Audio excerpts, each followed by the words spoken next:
Being a dual citizen is an important tool to have in your tool chest to make sure that you always have options. There are numerous different ways to get one.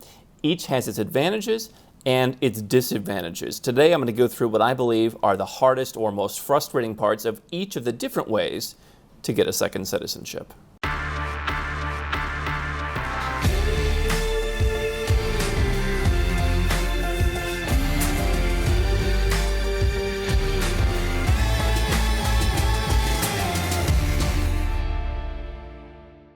I'm Andrew Henderson, and here at Nomad Capitalist, we help 7- and 8-figure entrepreneurs legally reduce their taxes, build their options with second passports, invest in new and exciting boom markets. You can learn more at nomadcapitalist.com. Now, we've talked many times before over the years about all the different ways that you can get a second passport, and I'll walk you through some of those ways as along the way we talk about what I dislike about each of them, or what I see people dislike about each of them. So let's get started. The first thing that I tell anyone looking for a second passport to do is to check their ancestry. Do you have a parent, a grandparent, a great-grandparent who had a citizenship generally that was passed down, what's called an unbroken chain? This could be Italian, it could be Irish, it could be Lithuanian, it could be Mexican, it could be Indonesian. There's a lot of different countries that do this. Some go further back through your family tree than others, but you should always look and see if you qualify, because there's no donation to make, you don't have to go and live in the country, you generally don't need to speak the language. All the requirements that come with different ways of getting a second citizenship don't apply. However, here's the most frustrating thing, and I've seen this up close and personal, not only helping the people that we talk about here in the channel, but we've also started a beta test where we've taken on people who this is the only thing they need. Perhaps they're not a 7- or 8-figure entrepreneur, but their grandmother was Croatian and they want to get their passport, and so we've tested out helping those folks. Here's the challenge. The hard part is not in the applying. Once you know you qualify, you simply fill out a few forms, you send them off, maybe you pay a $92 fee, and you sit back and wait. In some cases, a couple months, in some cases a couple of years. The hardest part, and what is I think is hard for people to understand, is determining if you qualify. And there is one citizenship that technically I qualify for. I've spent probably about 4 years at this point. Now, not full-time, pedal to the metal effort, but I have spent 4 years having other people certainly work for me, looking through file cabinets, looking for documents, and finally found something after about 4 years. Still not quite what they want. And so that is the most frustrating part. It's why for our citizenship by descent service, we charge a fee up front, and it's not refundable because there's a lot of work and legal expenses and sending people around. Sometimes someone has to go to the town hall of the village where your grandfather was from. That takes effort. You've got to, get copies of documents or go through the archives. I mean, it's cost and it's effort. And so it's not a lot of money. It's not like you're going to go out and buy a $100,000 citizenship by investment, but there is a cost, and sometimes it takes a while. And so that's the most frustrating thing, is proving that. Obviously, if your mother is British, we've had a couple of cases like that. All right, that's pretty easy. Get the birth certificate, file away. But in some cases, it can get really, really tough. And that's the most frustrating part of the cheapest, quote-unquote, easiest way to get a second citizenship. Now, when it comes to citizenship by investment, this is what a lot of folks like to do, whether it's in a Caribbean country like St. Lucia, as I've done, or one of the European Union countries like Malta or Cyprus. These are countries where you can become a citizen in a matter of months, not because you have an ancestor, but in many cases you can become a citizen more quickly through investment. Even if you qualify for an Italian passport through your ancestry, you might wait several years to get that one, whereas you can become Dominican or, St. Lucian in the course of 4, 5, 6 months. The most frustrating thing for folks that people, I think, aren't aware of is the paperwork. Now, if you're a Westerner, it's going to be easier to go through the actual due diligence process than it will be for someone who's, say, born in China, who, if they weren't born in a major city, may not even have a birth certificate. Imagine how hard it is to prove your identity if you were born in a village and you don't even have a birth certificate, right? So for Western people, it's easier to qualify and to prove who you are and to show your source of wealth. And, generally speaking, Westerners are viewed as less corrupt. I mean, not too many people who made money in the United States are believed to have made so because they were, in bed with somebody in the government. But the biggest challenge is the paperwork. And I just got my wife, Mrs. H's, citizenship paperwork back when she was successful. It's a small town phone book worth of paperwork. It's transcripts. I mean, literally from like your elementary school. I remember when I had my team working on my St. Lucia paperwork, they had to call Taft Elementary School, which they found it was closed. And so then we had to do this, and then we had to do that to prove that it was closed, and we had to get a statement from the city schools, and it was just a lot of work. And that takes some time. And so when you see these countries talk about, oh, you can become a citizen in 3 months, I think that a lot of the agents exaggerate how fast the process is. Sometimes the process could be as little as 2, 3, 4 months.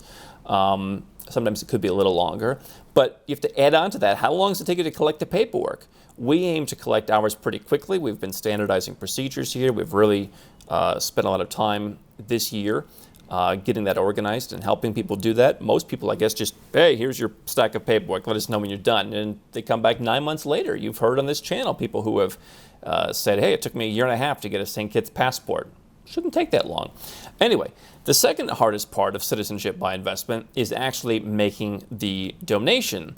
And I think, again, a lot of Westerners that we work with who have high net worths, high incomes, they look at this as a great insurance policy. Perhaps some of them are even looking to expatriate from their country and just become a citizen of St. Kitts only or Grenada only. But I think it's hard for some people to actually make the donation and to say, you know what, to avoid all the hassles of these other passports I'm going to tell you about, and just to get right down to the bottom line, I'm going to donate $100,000, and I'm going to pay the fees that come with that. And the good news is you don't have to donate that money right away. You don't have to make the qualifying investment on day one. You get to wait, generally speaking, not all the time, but generally speaking, until you're approved. And so you get to maybe squirrel away, $20,000 a month while you're waiting to make that payment if that takes the sting off. But I do see some people who they get the approval letter and they sit on it for 60 days because it's uncomfortable and they don't want to pay the price for insurance, or they don't want to pay the price to get a great ROI. And so those are the two things about citizenship by investment. For fast-track naturalization, we don't talk about that a lot. These are ways where, let's say that you're a hotelier and you find a country that's really looking to develop a rural part of the country, and you can go out and you can invest 5 million euros building hotels and creating X number of jobs.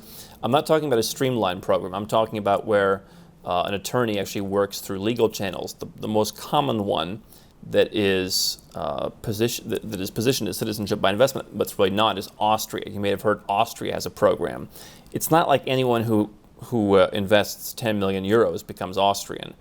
It is a whole process of working with the right people, all above board, by the way. We're not talking about giving some guy 14 grand in an envelope.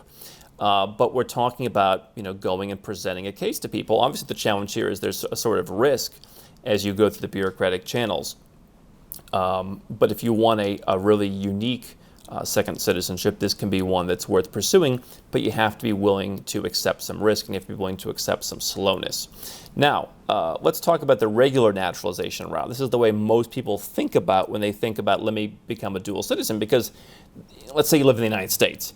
You probably know someone who moved from Russia or Iraq or Iran or Bolivia or whatever, who moved to the United States or Canada or wherever it is you live, and they spent 5 years or whatever living there. They passed a test, they waved the flag, they became a citizen. You can become naturalized in another country. Now, most Western countries, most high-level countries with what we call a Tier A passport actually want you to live there. Portugal and countries like that have golden visa programs. You can circumvent the residence requirements by making a larger investment. We've talked a lot about those golden visa programs.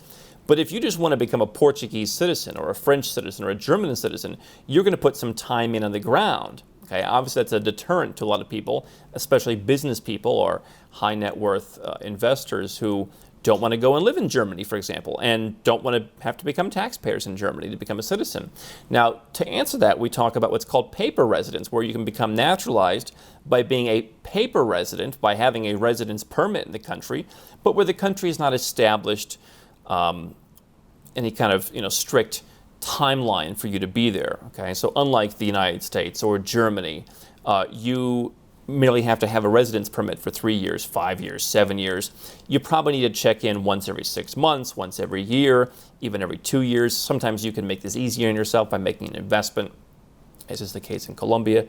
But the challenge I still see people facing with this one is you still have to go to the country, and you still have to wait. Okay? So you may not have to live in the country full time. You can keep running your normal life, but you still have to go to the country. And I often see this being a challenge for larger families, where you'll have a family of 6 where they don't want to spend the amount of money it takes to get citizenship by investment, because it costs more for a family of 6 than it does for a single in, let's say, St. Lucia. But then they look at it and they say, well, if I have to go to this country every 6 months or every year, and I've got to bring 6 people along, that's going to add up over the course of the next 4 years, and then the 1 or 2 years that I'm waiting for my citizenship to be issued. And so the question is, do you want to pay now or do you want to pay later, right? If you're asking for something and you're not making a direct investment or you're not making a donation, the terms are going to be more difficult. I mean, nobody wants to give you a citizenship. And this is what I see as a challenge with Westerners sometimes, is some people almost act as if they're entitled to a second passport, where you just go and wave your hand in the country and they're just going to give you the passport because you're amazing or something, as if they care, right? So if you want to be a paper resident, it's a way to not have to change your entire life, but you do have to change your life a little bit. And I think some people think that they're literally just going to, through power of attorney, become a citizen and never leave and never have to go there. No country wants to naturalize people who've never been to the country, okay? So keep that in mind. And so those are the different ways that you can become a citizen. Now there's other ways you can become married, and perhaps that has its own challenges. But, every option has its pros and its cons. The more you're willing to spend, the more you're willing to invest, the faster and the easier it will be.